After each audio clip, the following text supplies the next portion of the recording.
हा आहे महाराष्ट्राच्या सीमेवरील राज्ये आणि त्यांच्या प्रमुख वैशिष्ट्यांचा एक झटपट आढावा.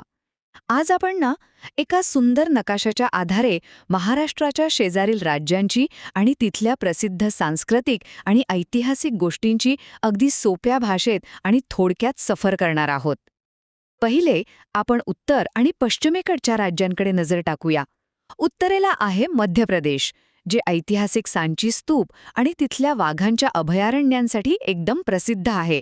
आणि पश्चिमेकडे वळलात तर गुजरात राज्य लागेल, जे गिरचे सिंह आणि त्यांच्या रंगीबेरंगी पतंग उत्सवासाठी ओळखलं जातं.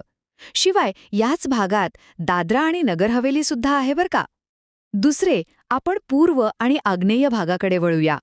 पूर्वेकडे बघितलं तर छत्तीसगड राज्य आहे, जे त्यांच्या अद्वितीय अशा बस्तर आदिवासी कलेसाठी अगदी जगभरात प्रसिद्ध आहे.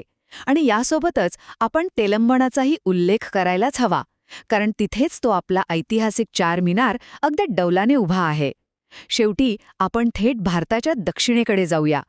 तिथे असलेलं कर्नाटक राज्य प्राचीन अशा हम्पीच्या मंदिरांसाठी जगप्रसिद्ध आहे.